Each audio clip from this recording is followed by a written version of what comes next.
Broadcasting live from Houston, Texas, and around the world. TV host, best-selling author, and radio personality Brad Gilmore brings you a collection of conversations with stars from movies. Matthew McConaughey. Brad Gilmore. Mark Wahlberg. Hey, how are you? The one and only Sydney Sweeney joins us. Sydney, how are you? I'm good, thank you. How are you? Tom Hanks and Robin Wright in my favorite movie of the year. Guys, thanks so much for joining the show. Oh, thank you. Well, thank you. Jessica Alba and Lizzie Mathis. Ladies, thank you so much for joining me. Thank you. Kevin Costner joins us. Thank you so much. Thank you. Television. Jimmy Fallon joins us this morning. Jimmy, how you doing, my friend? Good morning. Thank you so much, Brad, for having me. I appreciate this, bud. One of my all-time favorites, Vince Vaughn, joins us right now. Vince, thanks, man. Oh, great to be with you, Brad, and great to be talking to Houston. Good morning to you. We got Owen Wilson. We got Judy Greer. Thanks for joining the show, guys. Thank you. Jay Leno joins us. Jay, how you doing? Hey, Brad, what's going on? We got Anna Sawai joining the show. Anna, thanks so much for joining us. Thank you, Brad. Music. Lola Monroe. Thank you. Thank you for having me. The legendary frontman of AC/DC, Brian Johnson, joins us right now. Brian, how you doing? Good morning, Brad. What looking to talk to me funny, lad. Megan Trainor. Thank you so much, Brad. You're awesome. Paris Hilton, the infinite icon herself, is on the show. Paris, love the film. Thank you. I'm so proud of it. And more. This is The Collection. Now your host, The Boat.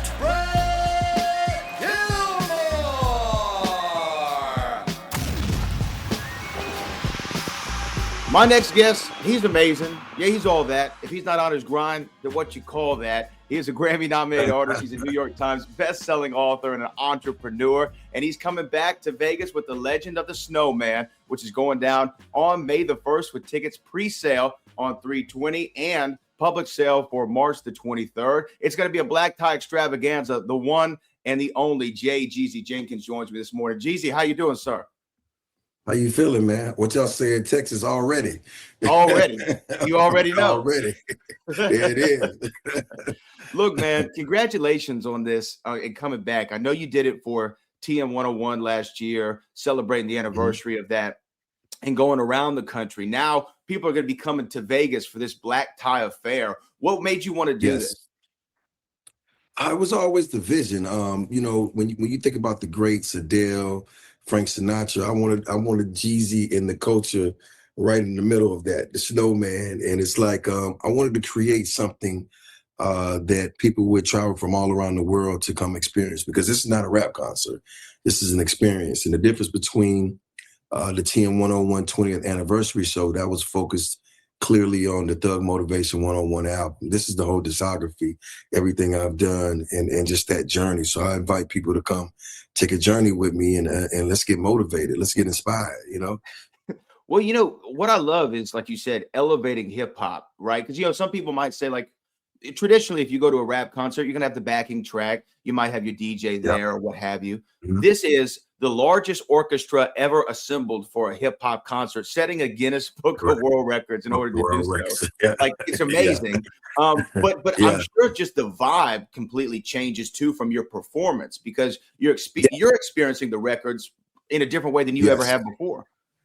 Absolutely. You got all these very extremely talented musicians, that are contributing to your art, and they're backing you up, and they're showing their true talents, and they're, it's nothing like when you're hearing these strings in real life, you're like, wow, you're hearing the horns and the chords, and, sometimes I even look back and I'm like, wow, and it's just, it's magical, because even when I was writing these records, I didn't hear the instrumentation like this.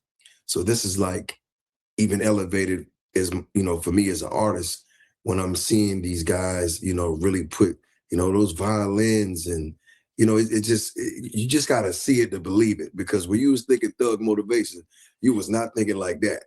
You know what I'm saying? So I don't hear Soul Survivor and think a cello and a violin are going to be in there. Right.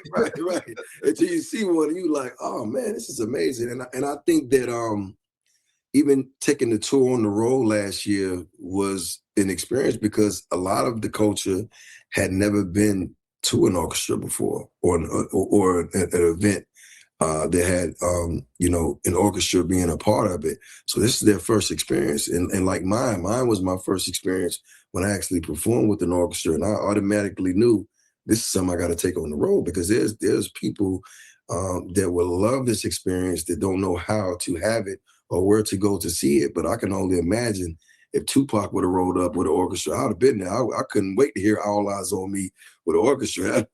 Could you imagine that? Oh man, or Visions as a Rider, or Dear Mama, right? Right. Oh my goodness. So that's how I felt, right? So I'm like, okay, how can we create something like that? And my goal and the vision was to elevate culture. And I mean, when we did the show in Atlanta for the tour, there was a lot of people in the audience that I knew, and I knew their journey, and I seen what they went through, and I see how they evolved, and we all had to figure it out on our own. But to see people actually celebrating, I mean, you see somebody in a suit and they're feeling good and they're looking good and they're looking towards the future. There's nothing like a great soundtrack to go behind that, and I think this is what this is. Well, TM 101 was that for so many people, right? To have that go the full way through and feel the whole story of that album. Now you're expanding it. You're going to have some of your hits from Recession, from 103, from everything that you've done.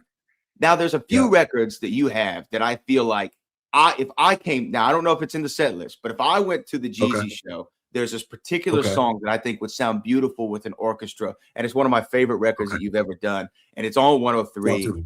And it's I Do with Jay-Z and 3 Stacks, Andre 3000. You giving me ideas. See, you know what I'm saying? Well, just think about that already has the orchestration in it, right? And then, Absolutely. I mean, that song I love. How did that record come together? Because you, Hov, and Andre, I mean, that's amazing 3,000. song. Yeah, I mean, I got it from someone, the beat, and I did the verse and the hook. And I sent it to Jay-Z. He sent it back maybe a couple of weeks later. And I'm in LA and I'm going to an event, and I'm coming downstairs in my hotel, and the elevator opens, and Andre 3000 is standing in the elevator because he's about to go up. And I go, yo, what's up? We chop it up for a quick second. And I say, yo, I got this record. I got to get you on. He said, send it to me. So I sent it to him in typical Andre fashion, because, Andre's a unicorn. You only see him twice a year, maybe sometime once.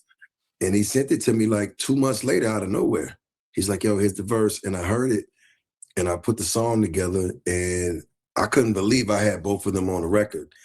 And the craziest thing is we was going to all shoot the video, and we was working towards it. And Dre was just like, at first he was with it, and then he was just like, I just don't think I want to do it. I said, you know what, you did the verse, because Andre 3000 don't charge you for a verse, then that's a great day. You know what I'm saying? So I was like, I didn't want to push the envelope. And I just told him I appreciated him, and it's one of the most classic songs I've ever done. And it's just like, you won't believe how many weddings I've been invited to ask to do that song. It's like, I'm not talking about getting married. I just want you to know that. That's not what the record's about. Listen a little bit closer. Right.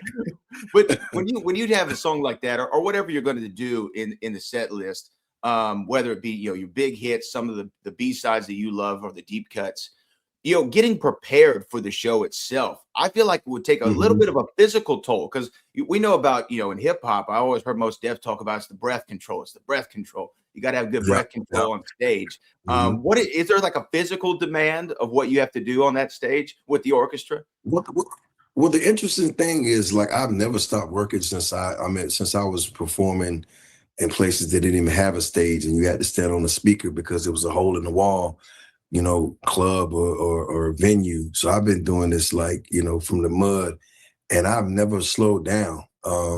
This year was more concentrated on Vegas, but I've done anywhere between 200 to 300 shows a year. You know what I mean? So it's like, for me, it's almost like I've been sparring the whole time. So I'm in shape. You know what I'm saying? Like I'm in physical shape, I'm in mental shape. I just, when I'm on that stage, it's like I press play and I go in, I black out. And, you know, when I come out of it, you know, it's almost like meditative for me because I love it because I'm connecting with them and they're connecting with me. And it's just like the greater their energy is, the greater my energy is. And we just go back and forth. And it's just like this tossing of energy back and forth. And to me, when I'm done, I actually feel energized. Like I'm not tired.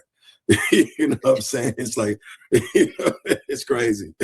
No, I feel you, man. I feel you. You know, this residency is going to be taking place PH Live at Planet Hollywood Resort and Casino in Las Vegas, right on the Strip. Starts May 1st. Tickets available starting pre-sale. Use that code Snowman on 320 and then public sale on March the 23rd. My last question for you, Jeezy. I could talk to you all day about hip hop and your legacy, what you mean for the South. You know, I'm here in Houston, right? So what you mean for the South in general and Southern hip hop and Atlanta, obviously. You're one of the GOATs of all time in hip hop in general. So I could talk to you all day. But I do want to ask, what's the one record when you touch that stage at Planet Hollywood? What's the one you're looking most forward to playing with the orchestra?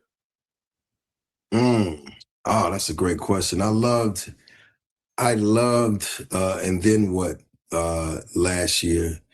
I think this year I'm really looking forward to Mr. 17.5. I've never done that with an orchestra, and I'm just like, I'm excited. I could see it.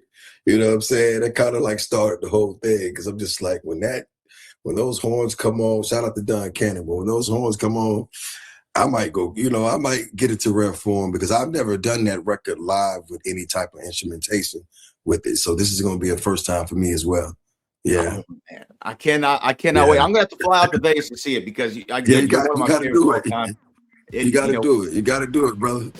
We got to make it happen. Jeezy, I appreciate you, sir. Congratulations on all your success. I really appreciate the time. Appreciate you. For sure. Y'all be safe, brother.